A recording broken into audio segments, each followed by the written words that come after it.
Buenas tardes, estimadas amigas y amigos. Por favor, solo confírmenme si me ven y me escuchan.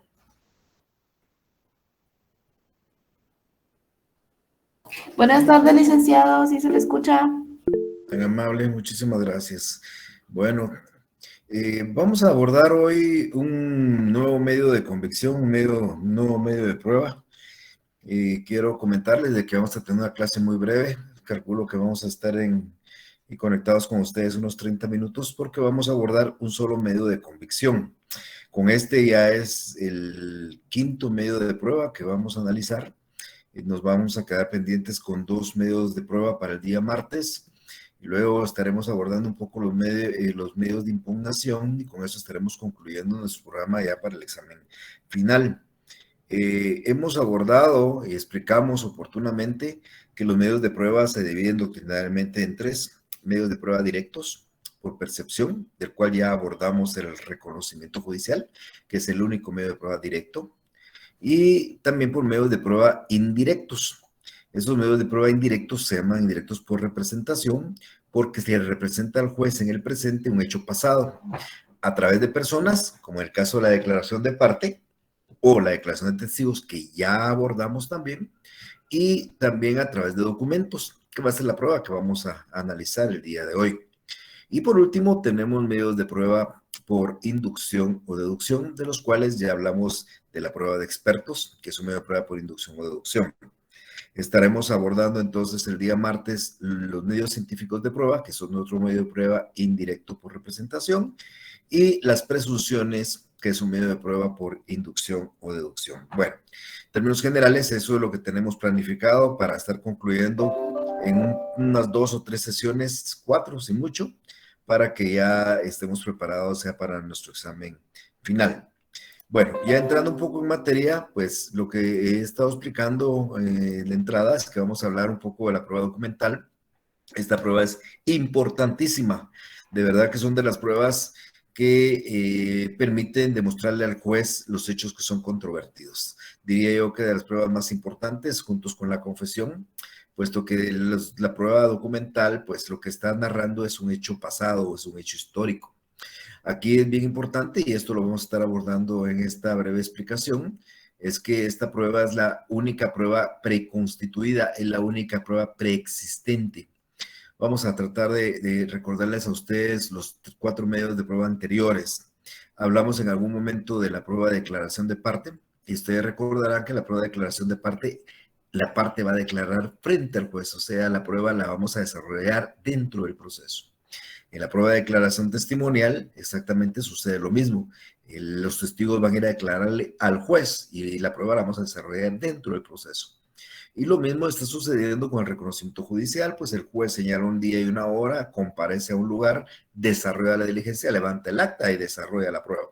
Y en la prueba de dictamen de expertos, pues también ya les comenté la tramitación de esta prueba, es dentro del proceso que se proponen a los expertos, los puntos de expertaje y se hace el nombramiento de los expertos.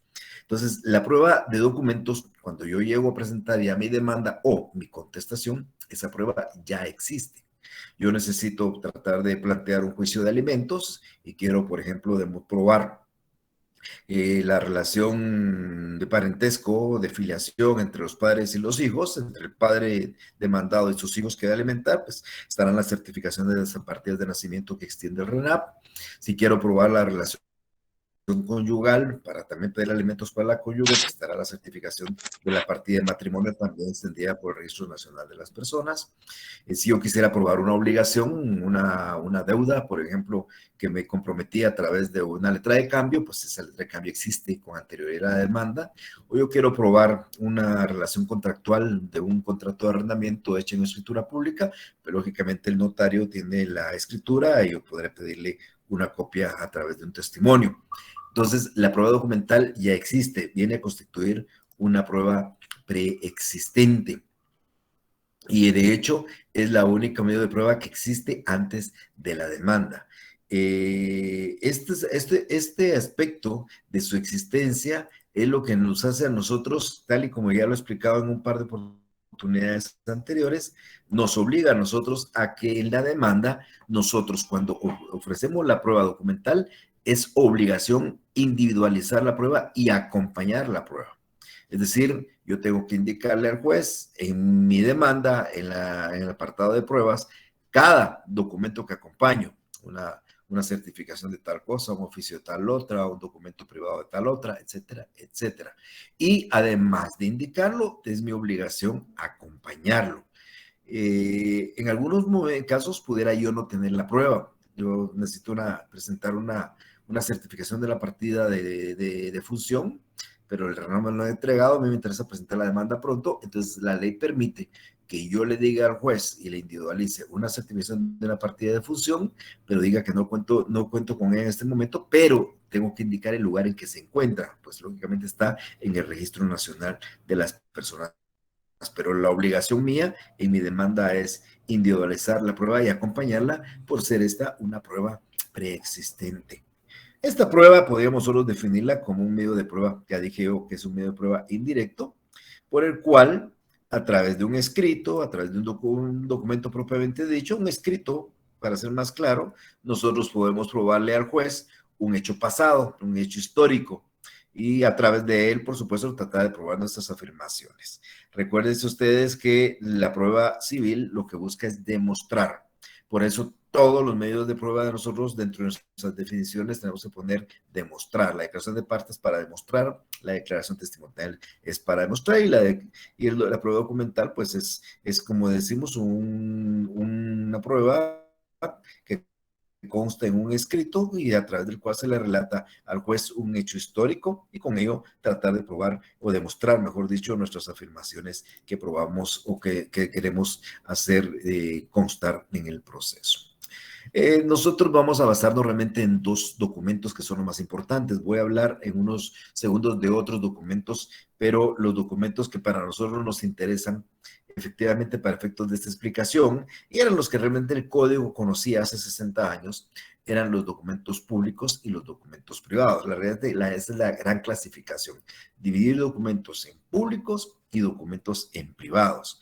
Pero, ¿qué es y en qué consiste un documento público?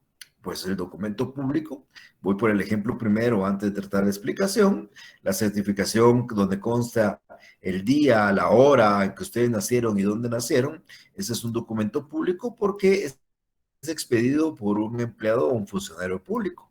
Estoy hablando de una certificación extendida por RENAP, es un documento público. Si yo quisiera pedir una certificación al registro de la propiedad, pues es un documento público. Si se me ocurriera pedir una certificación al registro mercantil, ese es un documento público. Si voy ante un notario y le pido el testimonio de escritura pública, recuérdense que el notario es un funcionario y por ende el documento que le expide también es un documento público. Y entonces el documento se caracteriza cuando es público porque es autorizado, porque es emitido, porque es avalado por un empleado o funcionario en el ejercicio de su cargo. Y por supuesto, con las formalidades que la ley exige.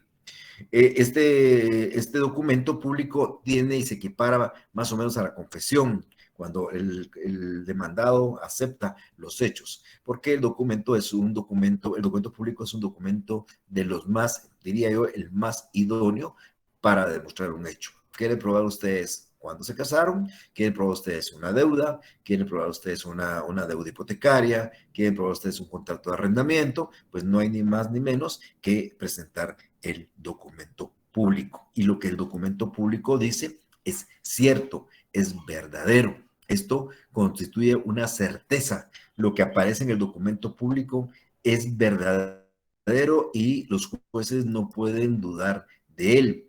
Es decir, cuando yo explicaba en su oportunidad los orígenes del derecho y hablábamos del derecho germánico y del derecho romano, ustedes se recordarán que el derecho germánico los jueces resolvían en nombre de una divinidad que mandaba una señal. Entonces, cuando la divinidad mandaba la señal, el juez miraba la señal, ahí no había vuelta a pensar en otra cosa. El juez tenía que resolver conforme esa señal que la divinidad le mandaba. Por consiguiente, aquí el juez no razonaba, simplemente decía, eso es cierto. El documento público tiene una función similar. En el documento público ustedes van a encontrar esto es para efecto de explicación, por supuesto, ¿verdad? De que lo que diga el funcionario, lo que diga el empleado, lo que diga el documento, mejor dicho, es verdadero.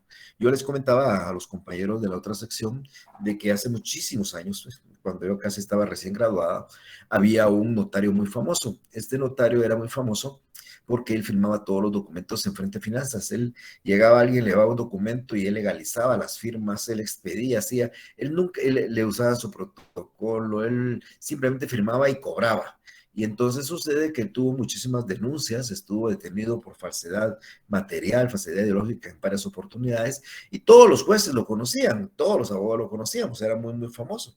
Sin embargo, si él expedía un testimonio, el juez tendría que creer en él, aunque él supiera que este notario no usaba su fe pública y hacía cosas muy extrañas, el juez le está prohibido, le está vedado que a un documento público el juez no crea lo que dice en él, salvo, estimadas amigas y amigos, que ese documento pudiera declararse falso o pudiera declararse nulo, lo cual nosotros podemos hacer dentro del mismo proceso.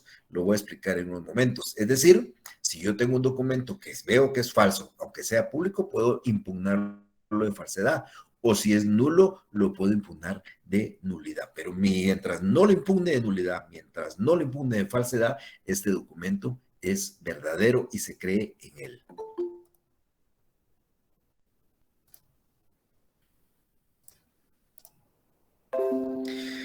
El documento privado, pues no hay participación de un funcionario público. En el documento privado ese que realizan las personas particulares.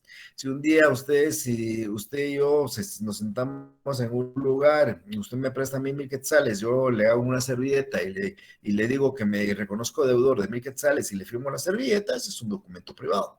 Si lo queremos hacer más formal y nos sentamos frente a una computadora y hacemos un contrato de arrendamiento que solo firma usted y yo sin la autorización de un notario, ni la firma, ni la legalización de un notario, bueno, aunque no es, también viene siendo un documento privado. Entonces, los documentos privados son los que faccionan, realizan las personas particulares sin la participación de un empleado.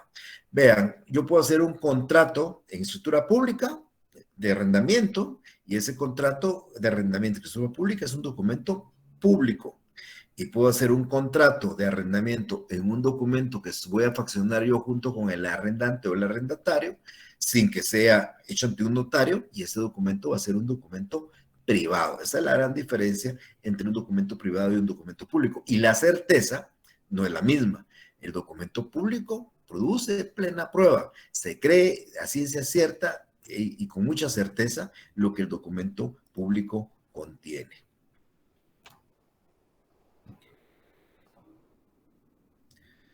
Hay otros documentos, ¿verdad? Ustedes saben que la ciencia ha ido, pues, lógicamente avanzando.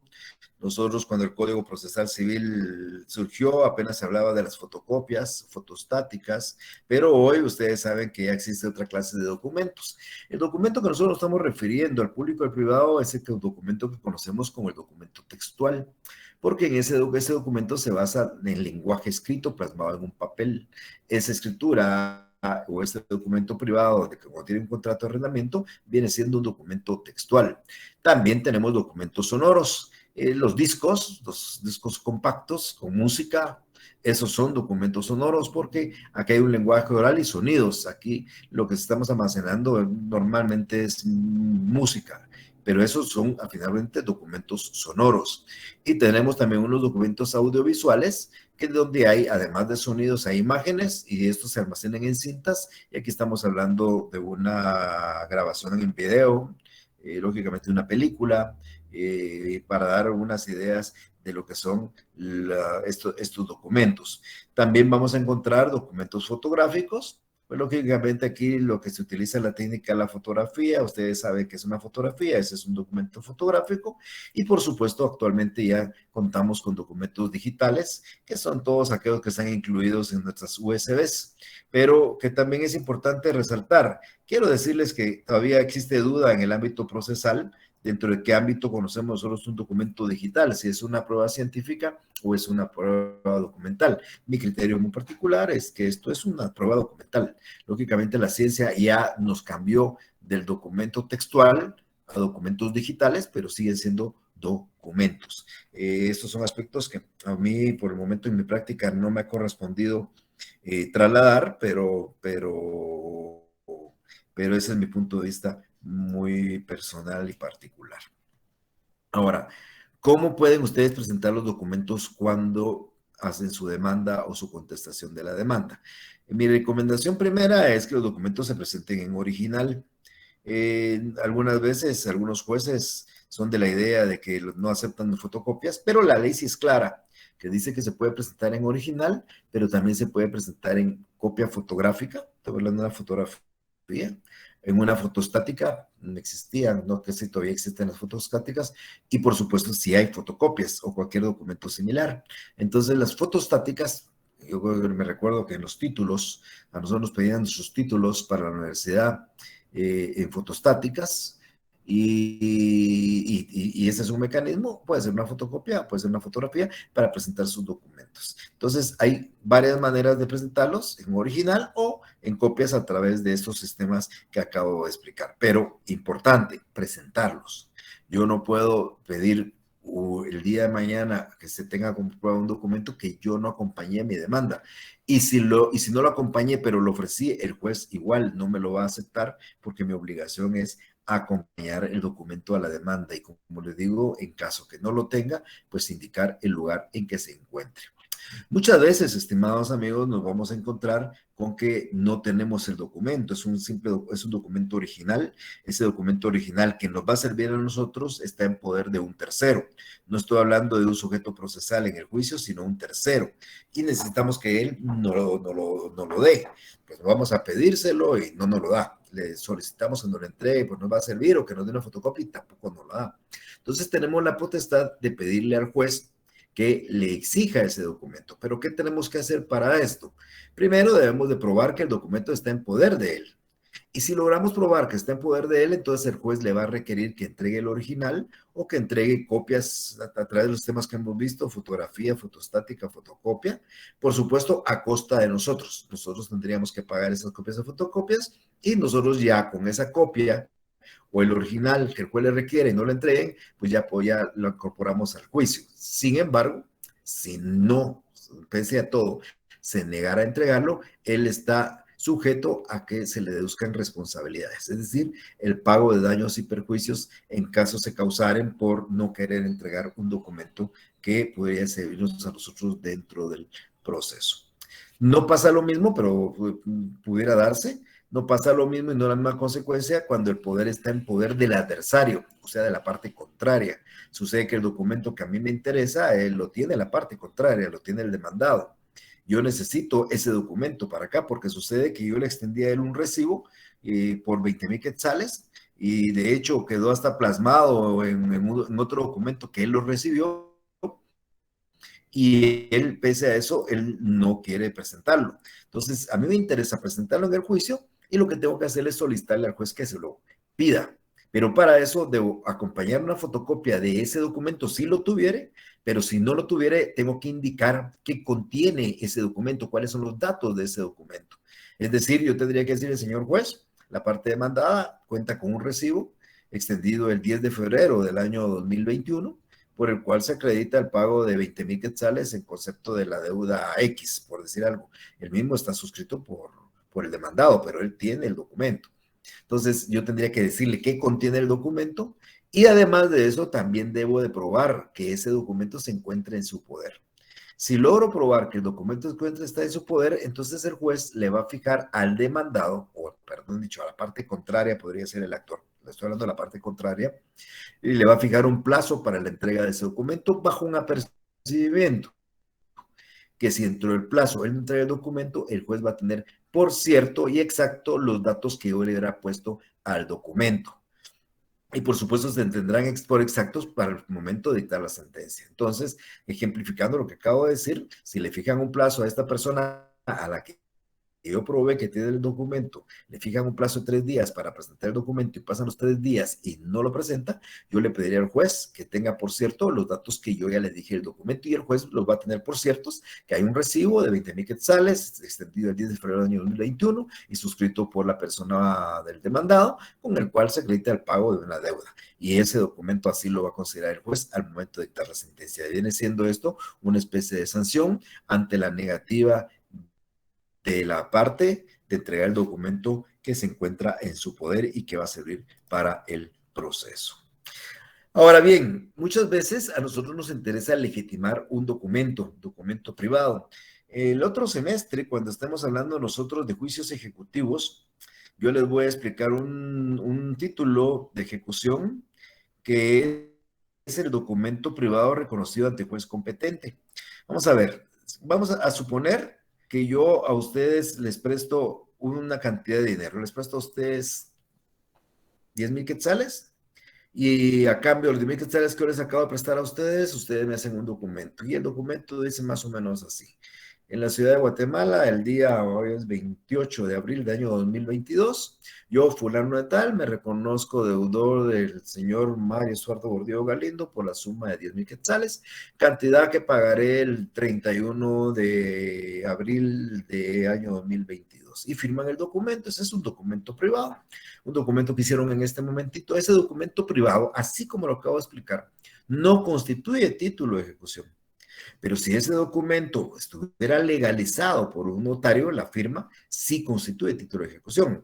Entonces yo tendría que agarrar ese documento y decirle a usted, mire, hágame un favor, acompáñeme con un notario para legalizarlo, pero me va a decir usted ya, cuando reciba el dinero, el licenciado va a poner una serie de pretextos, de excusas, no va a querer ir, y entonces yo, mientras ese documento no esté legalizado por un notario, entonces no tengo nada, absolutamente simplemente un documento, que no es título de ejecución. Pero si ese documento usted me lo reconoce ante un juez, entonces va a tener la calidad de título. Entonces, ¿qué hago yo para que obligarlo a usted a que ese documento constituya título? Lo cito a que haga un reconocimiento de documentos. Y esa diligencia que se hace como prueba anticipada, pero también se hace dentro del juicio, como lo estamos viendo acá, a esa diligencia se le aplican las disposiciones que ustedes conocieron cuando hablamos de la prueba de declaración jurada sobre hechos personales. ¿Qué voy a hacer yo? Voy a presentar una solicitud acompañando un sobre cerrado y dentro del sobre cerrado voy a acompañar un pliego de preguntas con el documento. Entonces le voy a preguntar, les pliego de preguntas van dirigidas a reconocer el documento. Preguntas serán así: diga si es cierto que el documento que se le pone a la vista fue suscrito por usted. Diga si la firma que calza el documento que se le pone a la vista fue puesta por usted. Diga si dicho documento tiene una obligación de pagar 10,000 quetzales. Diga si dicho. Entonces, ahí, del momento que yo a través de una prueba de estas pido que reconozca usted ante el juez que ese documento lo hizo usted o lo firmó usted, eso es una diligencia de reconocimiento de documentos. Esta diligencia debe notificarse con 2 días de anticipación, o sea, igual que la declaración de parte. Si no se notifica con esos 2 días, no se puede llevar a cabo. Mínimo, puede ser 3, 4, 5, pero mínimo 2 días de anticipación. Y en la citación se hace un apercibimiento y es que si la parte que va a reconocer el documento no llega, ni se excusa,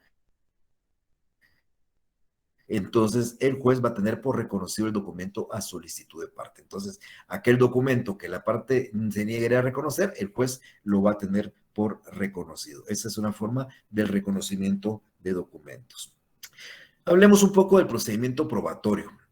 Acá va a variar un poco el procedimiento probatorio, que es un poco distinto al procedimiento probatorio que hemos analizado en los otros medios de prueba. No es que varíe mucho, más que todo varía en la forma del diligenciamiento, para que tratemos de entender. Voy a tratar de recordarles cómo hicimos el procedimiento probatorio de los medios de prueba anteriormente vistos. ¿Qué hicimos cuando hicimos una declaración de parte? Pues ofrecimos la prueba en términos genéricos. Hicimos un ofrecimiento de declaración de parte en términos genéricos de la demanda. Cuando llegamos a la fase de prueba, le pedimos al juez que reciba la declaración de parte, acompañamos una plica. Y el juez señaló un día y una hora para que la parte fuera a prestar declaración, hizo la declaración ante el acta. Así se hizo esa declaración de parte. La declaración de testigos igual, en la demanda solo anunciamos los testigos, no los nombres, solo generalizamos que íbamos a ofrecer una prueba de testigos y en el momento de la fase de prueba pedimos que se recibiera la declaración de A, B, C testigo acompañamos un pliego de preguntas, el juez señala un día y hora, llegan los testigos, los juramenta, haría todas las formalidades y recibe su declaración y facción del acta. El reconocimiento judicial, igual, hacemos una cuestión muy genérica en nuestra demanda y ya dentro de la fase de prueba, pues pedimos el día y la hora para que se lleve a cabo un reconocimiento judicial, señalamos el lugar, la cosa o la persona sobre la que hay que hacerla y los puntos sobre los que queremos que el juez lo haga. Y el juez va ese día a hacer el reconocimiento judicial, levanta el acta. La prueba de expertos, pues igual la hacemos muy genérica en la demanda y luego cuando estamos en la fase de prueba, pues proponemos a nuestro experto los puntos de expertaje, se dice a la otra parte para que haga lo mismo, se nombra un tercero, se hace una designación, se presenta el dictamen.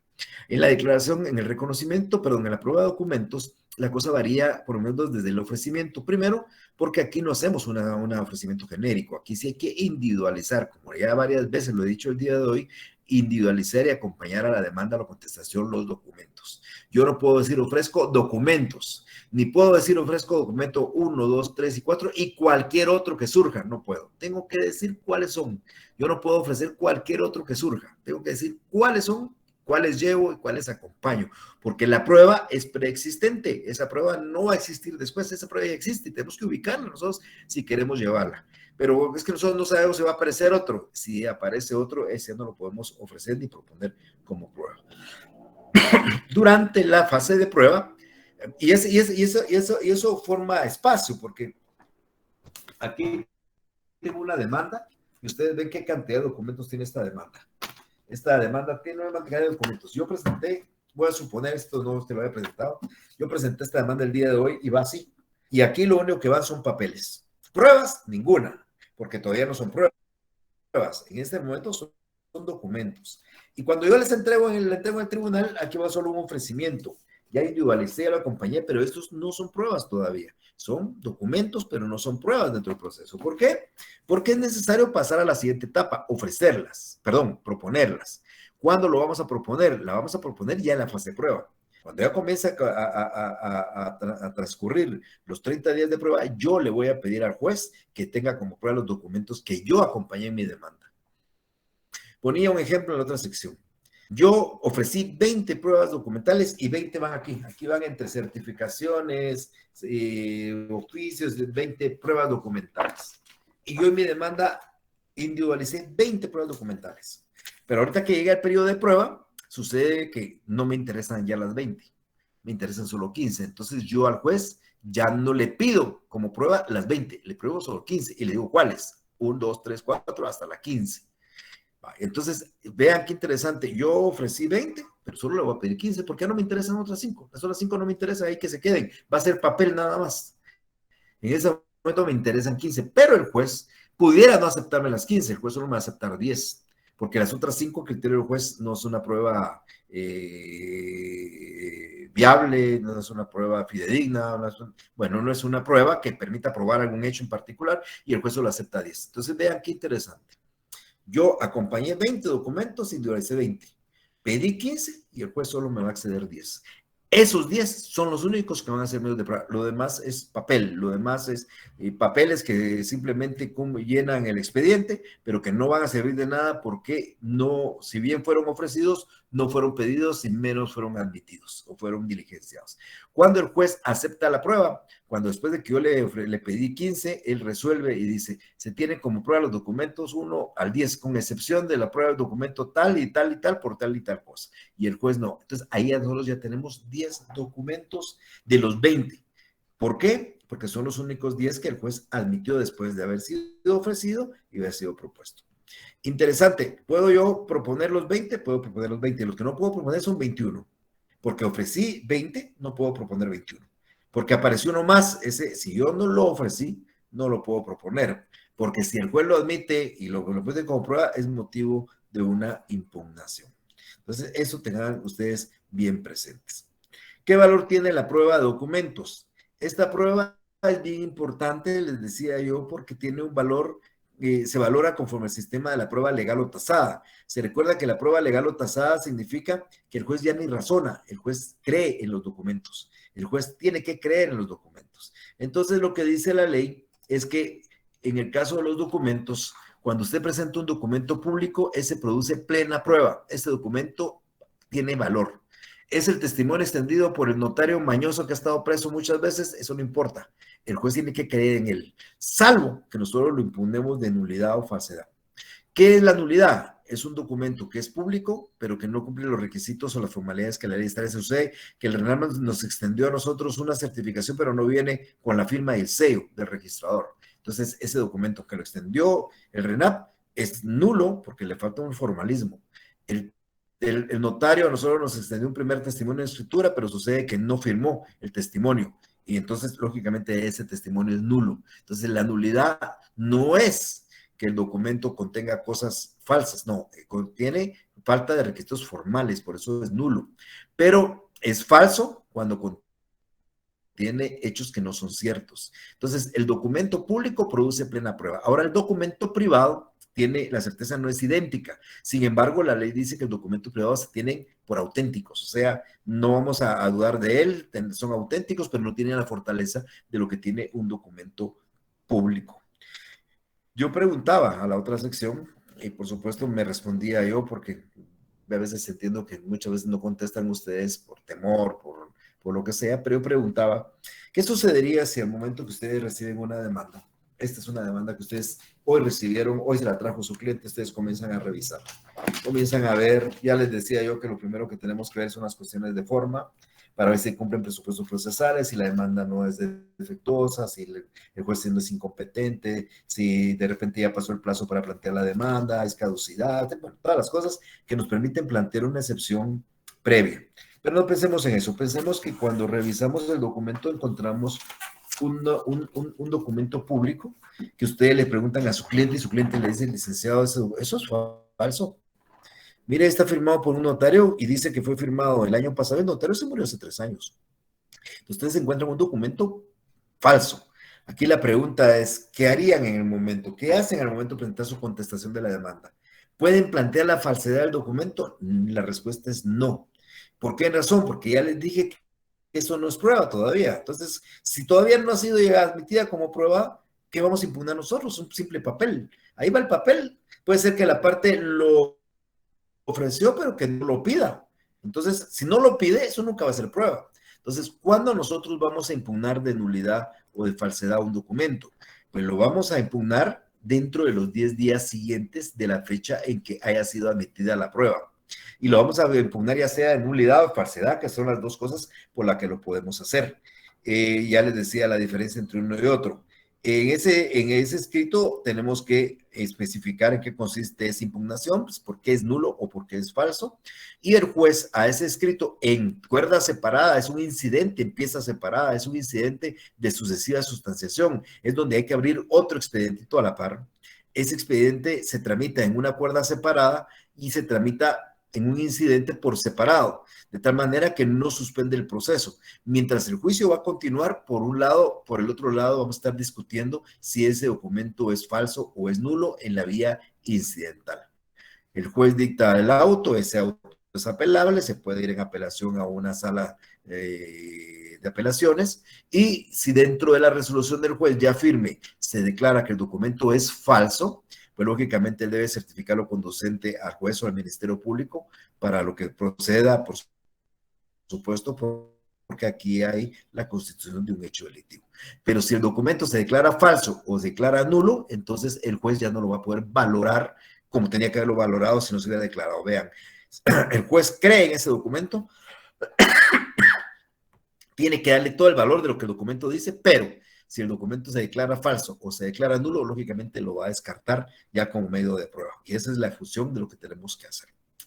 Voy a concluir con recordarles a ustedes el principio de adquisición procesal, que establece que un documento que uno presenta como prueba dentro del proceso puede probar en nuestra contra. Todas las pruebas pueden probar en nuestra contra. Aquí, sin embargo, la ley es clara cuando lo dice en el caso de los documentos. Si ustedes presentan un documento, ese documento ya no prueba para ustedes, sino ese documento prueba para el proceso. Me preguntaba la compañera de la otra sección que no entendía muy bien esto, les decía yo que yo les recordaba el principio de adquisición procesal. Cuando ustedes presentan esta demanda con esta cantidad de documentos y la otra parte no presenta ni una prueba, ningún documento, diría uno, bueno, entonces uno va a ganar porque tiene más pruebas. No, estos documentos, desde que entran al proceso y se adquieren como prueba, esa prueba ya no es de quien la propone, sino esa prueba es para el juicio y por ende puede probar a favor y puede probar en contra de quien la acompañó, quien la ofreció y quien la propuso. Bueno, eso es parte de la plática que tenía para el día de hoy.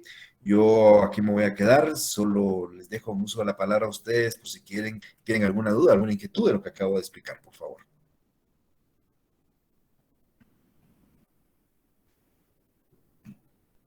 Bueno, si no hay ninguna duda, el día martes vamos a continuar con los dos últimos medios de prueba.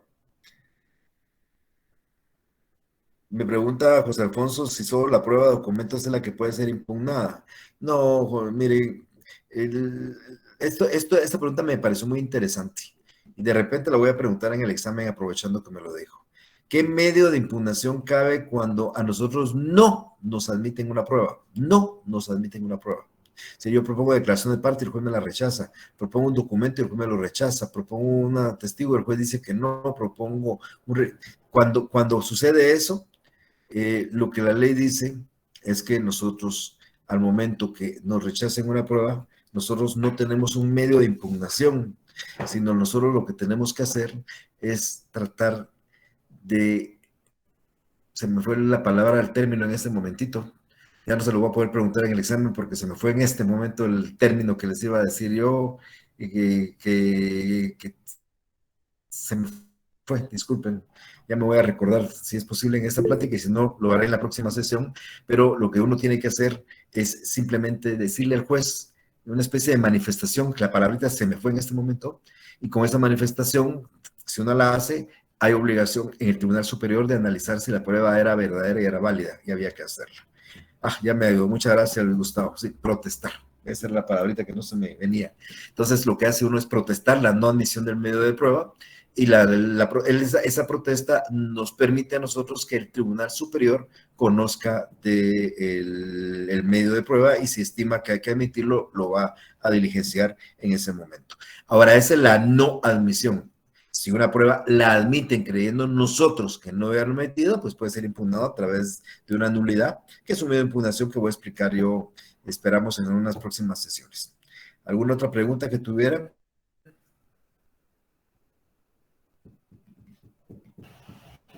Licenciado, buenas tardes. Sí, muy buenas tardes, Carlos. Sí, con una consulta. Cuando el juez valora la prueba, ¿él utiliza ciertos criterios o podría ponernos un ejemplo para poder más o menos entender qué es lo que valora el juez cuando qué criterios toma él para poder valorarla? Gracias. ¿De qué prueba se refería, Carlos? ¿Alguna en particular, la prueba documental o de todas? Pues alguna en particular, no se me viene en la mente ahorita algún ejemplo, pero a lo mejor si usted nos puede ayudar. Muchas gracias. No, lo que yo les decía, mire, Carlos, 3 sistemas de valoración de la prueba. El juez valora la prueba como norma general con la sana crítica. Y la sana crítica, ¿qué implica? Que él cuando valora una prueba, él tiene que razonar. ¿Por qué razón está él convencido de que esa prueba lo convence a él, valga la redundancia? Y eso aplica a él normas de lógica, de experiencia, de la ciencia, ¿verdad? Basado en eso, él explica y da su razonamiento por qué. Unos testigos lo convencieron porque fueron contestes, porque, bueno, por tantas cosas que se pueden dar. Él podría no valorarlo de la misma manera, pero eso se llama sana crítica. Todos los medios de prueba, la mayoría se valoran con ese sistema. Un reconocimiento judicial, el juez tiene que explicar las razones por las cuales se quedó convencido, insisto, bajo normas de experiencia, de la lógica, de la ciencia. Ahora, eso es la sana crítica. Sin embargo, hay 2 medios de prueba que no se valoran conforme a la sana crítica, sino a prueba tasada. Una es la prueba documental. En el caso de los documentos públicos, el juez no debe razonar nada, porque ese documento público, lo que dice, dice, y lo que dice es cierto, y el juez no puede dudar de ello. Entonces, esto acá el juez no entra a razonar, dice, y con el documento público autorizado tal, queda aprobada tal cosa, punto. Porque ahí está aprobado y es un documento público y lo que está ahí es cierto. No va a decir lo mismo con una declaración testimonial. Entonces, depende del sistema de valoración que se utilice, depende de la prueba. Como les decía, el sistema que la ley rige para todos los casos se llama sana crítica. Sin embargo, cuando el juez le da un valor al documento, como es plena prueba, ahí el juez ya no puede ni valorar, igual que sucede con la confesión prestada judicialmente. Si un juez le preguntan a la otra parte, diga si es cierto que usted deuda tal cantidad, sí, diga si es cierto, sí, sí, sí, sí, el juez no tiene por qué dudar, y el juez tiene que resolver, ya sin entrar a, evaluar, a dar, a emitir una opinión de experiencia, diciendo, pese a que confesó, yo creo que no es cierto, eso no lo podría hacer el juez. Pese a que dice el documento público, yo no creo en él, esto no lo puede decir el juez. Con las demás cosas sí, los testigos lo convencieron, todos los testigos dicen que fue culpable, pero el juez, valorado con otros medios de prueba, puede decir que no es cierto. Así es como se valora más o menos, Carlos. Muchas gracias, licenciado, me quedó claro. Bueno,